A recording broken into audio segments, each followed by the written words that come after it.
Exclusive, nakapanayam ng PTV News ang ama ng 8 taong gulang na batang babae na natagpo ang wala ng buhay sa isang bakanteng lote sa Novaliches. Panonood ng porn material ng suspect, posibleng dahilan kung bakit nagawa ang krimen.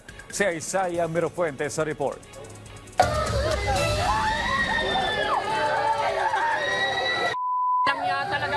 Ito ang eksena ng matagpuan ng katawan ng 8 taong gulang na si Kylie Joanna Lopez. Nakita ang kanyang katawan sa isang bakanting lote sa Novaliches, Quezon City. Wala ng buhay at nakababa ang salawal.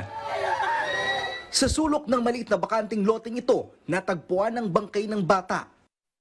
Sa kuha ng CCTV, Sabado ng hapon, makikita na kasama ng biktima ang isang 13 anyos na binatilyo. Kauwi lang daw ni Kylie noon sa kanilang bahay matapos magbenta ng kalakal. Muli lang siyang lumabas para makipaglaro. Pero ito na pala ang huling beses na makikita si Kylie. Ang binatilyo sa video, umamin na siya mismo ang sumakal at pumatay sa batang babae. Eksklusibong humarap sa PTV News ang ama ng bata. Para sa kanya, tila isang bangungot ang nangyari sa kanyang anak. Sino na yung magme-message sa akin? Sino na mag-voice message na, Papa, I love you? Sino na yung magtatanong sa akin na, Papa, anong oras ka uuwi? Pag nasa trabaho ako. Yun yung magre-request na, Papa, pasalubong ha. Mga ganun. Tapos, talagang puro voice message madalas na, ingat ka po, love you, ganun.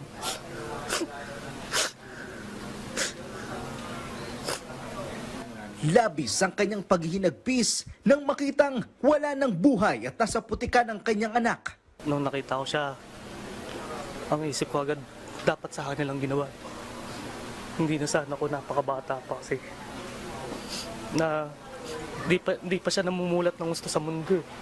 Ako kahit papaano, ano na yun, matagal na yung nilagi ko sa mundong ito eh. Kaya, ayun. Hindi niya matanggap na ang suspect sa pagpatay sa biktima ay isang minor de edad na 13 anyos. Para sa kanya, hindi sapat ang kulong na parusa ng salarin. Sa totoong opinion ko, syempre mamatay na lang din siya. Kaya lang, may batas tayo. Kasi ganyan, naasar nga ako kanina na para kasi ang dating yung may parang pinoprotektahan pa rin dahil bata nga yun. Maliban sa pinatay, ginahasa pa raw ang kanyang anak dahil nakababa na ang shorts nito ng matagpuan. Siyempre, huwag na sana nilang palayain yung hayop na yun. Tapos, kung sa tulong po, sana yung magandang memorial ng anak ko. Para kahit paano naman, maganda naman yung paglagyan ng anak ko.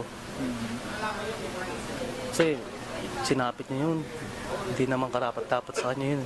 Ayon sa PNP, panonood ng porn videos online ang nagtulak sa suspect na gawin ng krimen. Yung isa sa mga angulo kasi na pagtanto, na tanong-tanong namin sa kanya is yung mga napanood niya. Napanood niya yung adult site na nakikita sa cellphone kasi sinabi niya sa cellphone niya before, tapos sa computer. He wants to experience and to know the thing na kung ano yung napapanood niya. Hawak na ng DSWD ang minor de edad para sa kasong murder. Isaiah Mirafuentes para sa Pambansang TV sa Bagong Pilipinas.